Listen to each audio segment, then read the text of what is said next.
Olá, tudo bem? Meu nome é João Paulo. Este é o 6º vídeo de nossa série O Credo, os 12 artigos de nossa fé. No vídeo de hoje falaremos especificamente do 4º artigo. Padeceu sob Pôncio Pilatos, foi crucificado, morto e sepultado, desceu à mansão dos mortos. Padeceu. Ao dizer que Jesus padeceu, o credo evoca a profecia do servo sofredor, que está lá em Isaías capítulo 52.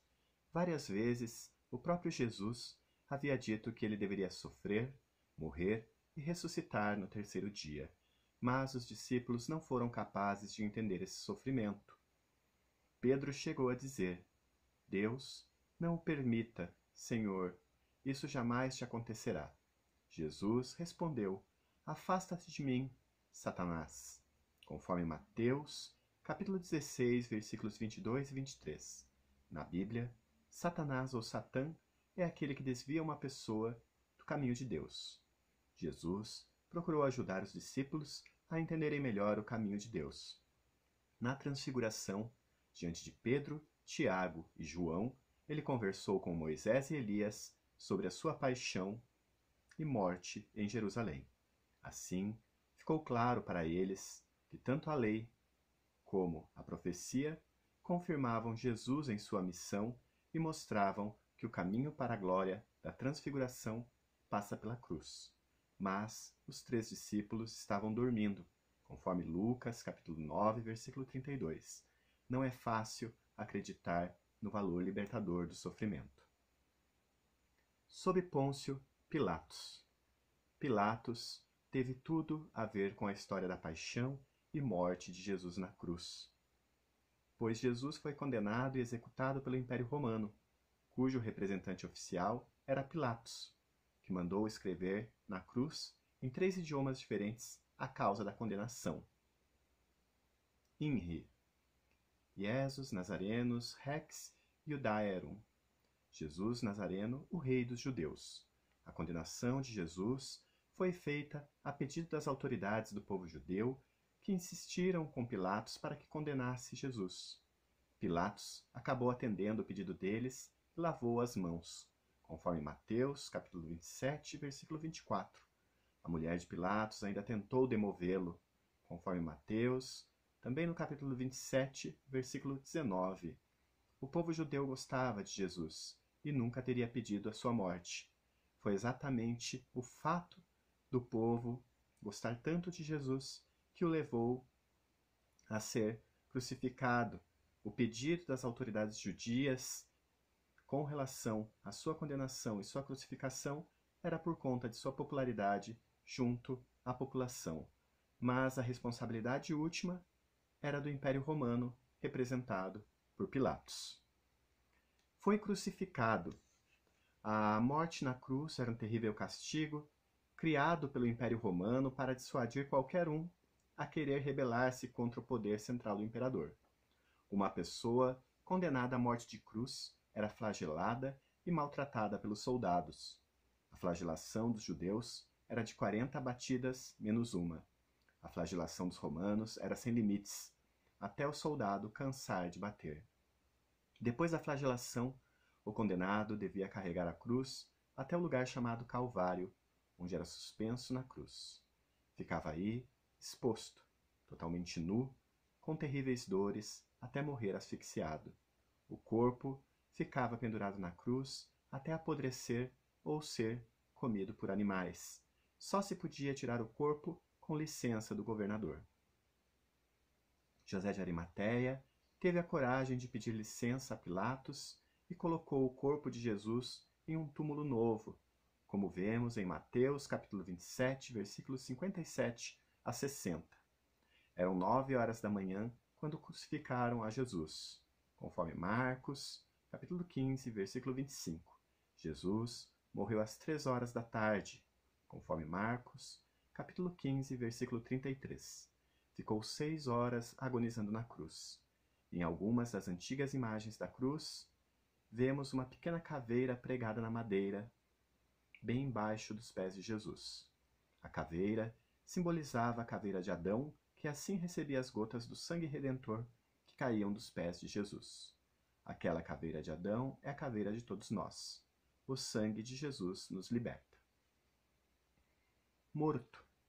É significativa a insistência dos evangelhos em afirmar que Jesus morreu. É que alguns achavam que Jesus, sendo Deus, não podia morrer. Mas os 4 evangelhos insistem em dizer que Jesus morreu. Mateus, capítulo 27, versículo 50, Marcos, capítulo 15, versículo 37, Lucas, capítulo 23, versículo 46 e João, capítulo 19, versículo 30. O Evangelho de João ainda acrescenta que um soldado com a lança perfurou o lado de Jesus. A carta aos Hebreus diz: durante sua vida na terra, Cristo fez orações e súplicas a Deus, em alta voz e com lágrimas, ao Deus que o podia salvar da morte. E Deus o escutou, porque ele foi submisso.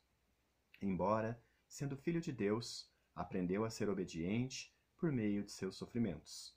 E depois de perfeito, tornou-se a fonte da salvação eterna para todos aqueles que lhe obedecem. Carta aos Hebreus, capítulo 5, versículos 7 a 9. A carta diz ainda que Jesus invocou a Deus, que o podia salvar da morte, e que Deus o escutou, porque ele foi submisso. Por isso, alguns diziam que a morte de Jesus era apenas aparente, o que ficou conhecido na teologia como docetismo. Mas Deus não impediu a morte, pelo contrário, ele transformou a morte de Jesus em ressurreição. Paulo escreve aos cristãos da comunidade de Filipos: Jesus foi obediente até a morte e morte de cruz. Por isso Deus o exaltou. Filipenses, capítulo 2, versículos 8 e 9. Faz parte da profissão de nossa fé, crer na morte de Jesus. Negar sua morte seria negar a sua humanidade. Sobre o termo sepultado. A sepultura evoca a palavra de Deus a Adão. Você é pó e para o pó voltarás. Conforme Gênesis, capítulo 3, versículo 19. Deus se fez carne em Jesus e habitou entre nós. João, capítulo 1, versículo 14. Jesus viveu nossa vida, morreu nossa morte. Seu corpo, como o corpo de todo ser humano, foi sepultado, entregue à terra. Jesus disse a respeito de sua própria morte: eu garanto a vocês, se o grão de trigo não cair na terra e não morrer, ficará sozinho, mas se morre, produz muito fruto. João, capítulo 12, versículo 24. Mistério de nossa fé. Desceu à mansão dos mortos. É importante compreendermos a visão naquela época que o povo de Israel tinha da vida após a morte. Eis o salmo de um moribundo daquela época que rezava: sou visto como quem baixa para a cova, tornei-me homem sem forças, tenho minha cama entre os mortos como as vítimas que jazem no sepulcro, das quais já não te lembras porque foram arrancadas da tua mão. Jogaste-me no fundo da cova, em meio às trevas do abismo. Teus furores me cercam como água o dia todo, e todos juntos me envolvem de uma vez. Tu afastas de mim meus parentes e amigos, e as trevas são minha companhia. Salmo 88, versículos 5 a 8 e 18 e 19. Segundo esse salmo, os falecidos desciam no Sheol para viver entre os mortos. Muitos são os nomes para designar o local dos mortos: Sheol, Geena, Hades, Inferno, Abismo, Tumba, Sepulcro. A mansão dos mortos era o lugar onde, segundo a crença dos primeiros cristãos, a humanidade ficaria aguardando a ação salvadora de Jesus. Jesus, o primogênito de Maria, o unigênito do Pai, o primogênito de toda a criatura, é também o primogênito dentre os mortos. Descendo à mansão dos mortos, ele foi abrir a porta e, subindo, levou-os consigo para o paraíso. Hoje mesmo estarás comigo no paraíso. Lucas, capítulo 23, versículo 43. Encerramos este vídeo por aqui. Que Deus nos abençoe e aguardo você no nosso próximo vídeo. Obrigado.